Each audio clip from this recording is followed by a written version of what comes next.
Olá, meus queridos amados, meus queridos irmãos, sejam bem-vindos à nossa liturgia diária em família, neste sábado, dia 8 de agosto, na 18ª semana comum.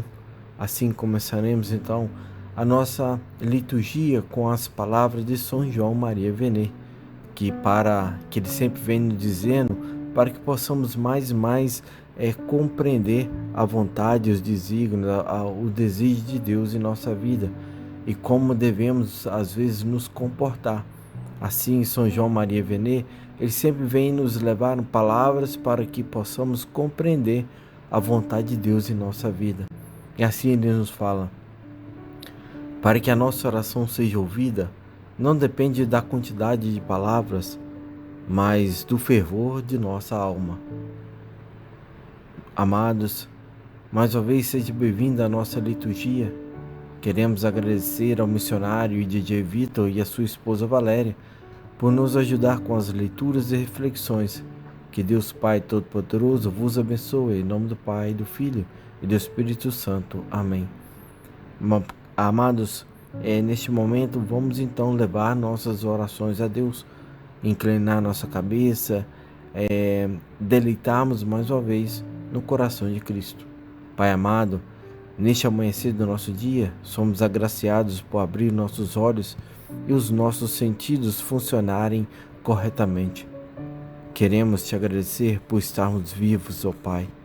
Senhor, que essa mesma graça possa também estar com os nossos irmãos e assim possamos espiritualmente estar reunidos em oração para sempre te louvar, te adorar e te glorificar, pois o Senhor é o nosso Pai, pois o Senhor é o nosso Deus. Assim vos pedimos, em nome do vosso Filho Jesus Cristo, que vive e reina em nossos corações, hoje e sempre. Amém. Leitura da profecia de Abacuque. Acaso não existe desde o princípio, Senhor, meu Deus, meu Santo, que não haverás de morrer? Senhor, puseste essa gente como instrumento de tua justiça, criaste-a a meu rochedo para exercer punição. Teus olhos são puros para não veres o mal. Não podes aceitar a visão da iniquidade. Porque então, olhando para os malvados e vendo-os devorar o justo, ficas calado? Trata os homens como os peixes do mar, como os répteis que não têm dono. O pescador pega tudo com um anzol, puxa os peixes com a rede varredora e recolhe-os na outra rede. Com isso, alegra-se e faz a festa. Faz imolação por causa da sua malha, oferece incenso por causa da sua rede, porque elas cresceu a captura de peixes e sua comida aumentou. Será por isso que ele sempre desembainhará a espada para matar os povos sem dó e nem piedade? Vou ocupar meu posto de guarda e estarei de atalaia, atento ao que me será dito e ao que será respondido à minha denúncia. Respondendo-me o Senhor, dizendo: escreve esta visão, estende seus dizeres sobre tábuas, para que possa ser lida com facilidade. A visão refere-se a um prazo definido, mas tende para um desfecho, e não falhará. Se demorar, espere, pois ela virá com certeza, e não tardará. Quem não é correto vai morrer, mas o justo viverá por sua fé. Palavra do Senhor. Graças a Deus. Salmo responsorial. Salmo 9a. Vós nunca abandonais quem vos procura, ó Senhor. Vós nunca abandonais quem vos procura, ó Senhor. Mas Deus sentou-se para sempre no seu trono, preparou o tribunal do julgamento, julgará o mundo inteiro com justiça, e as nações há de julgar com equidade. Vós nunca abandonais quem vos procura, ó Senhor. O Senhor é o refúgio do oprimido, seu abrigo nos momentos de aflição. Quem conhece o vosso nome, em vós espera, porque nunca abandonais quem vos procura. Vós nunca abandonais quem vos procura, ó Senhor. Cantai hinos ao Senhor Deus de Sião. Celebrai seus grandes feitos entre os povos, pois não esquece o clamor dos infelizes. Deles se lembra e pede conta do seu sangue. Vós nunca abandonais quem vos procura, ó Senhor. O Senhor esteja convosco, Ele está no meio de nós. Proclamação do Evangelho de Jesus Cristo segundo Mateus. Glória a vós, Senhor. Naquele tempo, chegando Jesus e seus discípulos junto da multidão, o homem aproximou-se de Jesus, ajoelhou-se e disse: Senhor, tende piedade do meu filho. Ele é epilético e sofre ataques tão fortes que muitas vezes cai no fogo ou na água. Levei-os aos teus discípulos, mas eles não conseguiram curá-lo.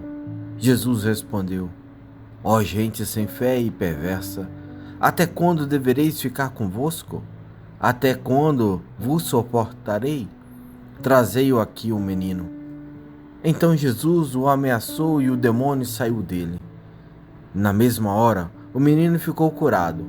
Então os discípulos aproximaram-se de Jesus e eles perguntaram em particular: Por que nós não conseguimos expulsar o demônio? Jesus respondeu: Porque a vossa fé é demasiado pequena.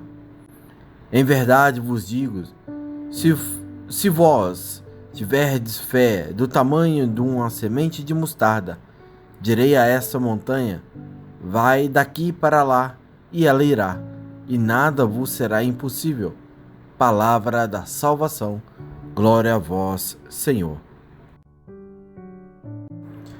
Na nossa primeira leitura, Abacuque, o profeta, ele é um profeta diferenciado no tempo dele. Ele olhava para Deus com um intercessor. Ele intercedia pelo povo para que Deus possa então vier a ter compaixão do povo e não deixasse que as coisas acontecessem de mal ao povo, mas sim que pudesse haver a bondade e o carinho para que possa restaurar de novo a paz e a alegria no meio do povo.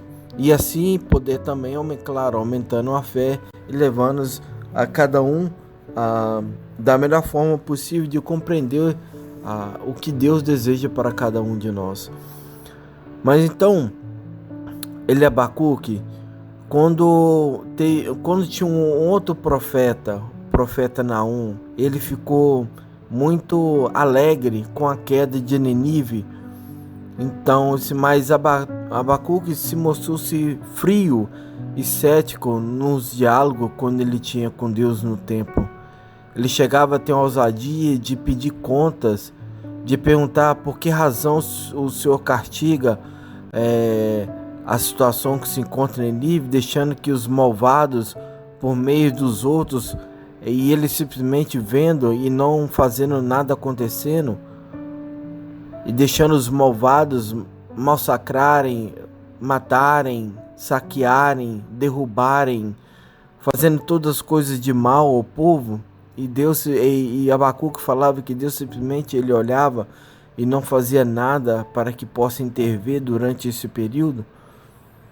O malvado nesse caso seria o Império Sírio, e o pior em questão seria do Império seria os neobabilônicos na época, mas aqui muitas vezes preferia ver que seria Judá como malvado, mas qualquer dos seus opressores como pior. No fundo, é a questão do mal numa das suas principais implicações, porque contemplam em silêncio os traidores, e quando devoram os que são mais justos do que eles. E assim muitas vezes o mal faz com que acontece na vida dos opressores. Eles maltratam muito mais do que deve ser feito. Eles aplicam uma severa punição e acabam então fazendo que as pessoas ficassem oprimidas e não mais perdendo, ficassem oprimidas e perdendo-se a paz e a alegria. E quando isso acontecia, Deus aparece conivente com os malvados. Assim dizia Abacuque. Ele pensava que Deus deixasse isso como uma forma de castigo para com o povo. Ele falava que parecia que ele partilhava com os saducismos das coisas que os pescadores na época mesmo se alegravam ao buscar peixes sadios e peixes mortos ao mesmo tempo. Ficava alegre dessa situação. Mas no espírito do profeta avança-se dentro dele uma inquietude. Mostra-se dentro dele uma forma de clamor, uma forma de buscar a salvação, buscar um meio de que esse povo que eram justos não sejam injustificados da forma na qual eles estavam sendo feitos. Então o profeta mais uma vez olha para Deus e olha para o seu povo e começa por proclamar a santidade de Deus, começa a proclamar a misericórdia de Deus, começa a proclamar que Deus olhasse para o teu povo. Apesar que os caldeus, ele cometia muitos excessos, colocava muita opressão, intolerante, mais uma vez, o profeta, ele olhava para Deus. Assim como fala no versículo 13, os olhos são demasiados puros, assim ele dizia para Deus: teus olhos, ó Pai, é muito puro para ver essa maldade que está acontecendo, essa opressão dos caldeus está fazendo. E ele então indaga ao nosso Deus, dizendo: por que contemplas em silêncio os traidores? Por que contempla em silêncio e deixa os traidores devorar os que são justos com ele? Mas o profeta, ao ver que ele não tem a resposta verificada e não tem as respostas sobre a intenção de Deus, ele então olha para dentro de si e reanima a sua fé. O profeta, ele olha para dentro de si, ele se reanima a sua fé, ele não mais se assusta com o silêncio obstinado de Deus, perante as interrogações, perante as malvadez, perante as questões que está acontecendo no mundo. Ele aumenta a sua fé, ele busca aumentar a sua fé. Por quê? Porque ele sabe que as promessas divinas são eternamente válidas.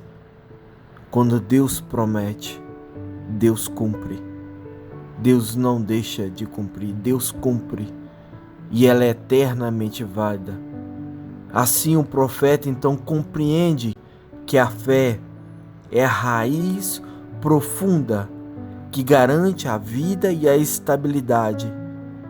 Quem presume erguer-se como o centro fica sem a sua essência, ficará prisioneiro do seu orgulho, ficará prisioneiro das suas vaidades, ficará prisioneiro dos seus próprios desejos. Isso lhe causará uma instabilidade em sua vida. Então, essa verdade há de ser conhecida por todos. Então, essa verdade tem que ser espalhada, tem que ser conhecida por todos. Porque se nós vivemos como nós somos o centro de tudo, nós não crescemos na fé, nós caímos no orgulho, nós caímos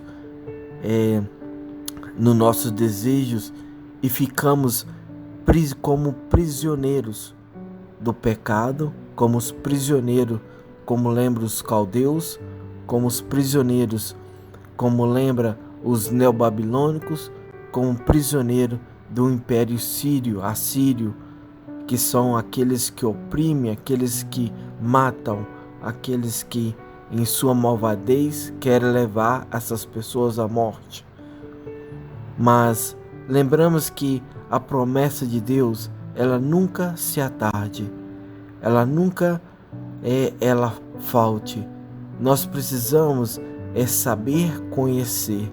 É necessário ter paciência, é necessário ter esperança, é necessário termos a alegria e a certeza de que Deus não falha, Deus mostra, Deus age. E dessa forma também é que nos fala o Evangelho de hoje, onde Jesus ensina os seus discípulos e a todos nós que nas situações difíceis da vida há que se insistir na relação com o Senhor, na relação com o nosso Deus, em apagar, em pegar na mão salvadora de Jesus Cristo para resistir às tempestades e nós não se nos afogarmos nessa água malvada que queira nos afogar. Mas a fé é adesão firme e segura ao Senhor. Só pela fé nós saímos vencedores. Pela fé nós saímos vencedores. Diz o Senhor também que direi a este monte, mudes daqui para lá ou para cá, o monte se moverá.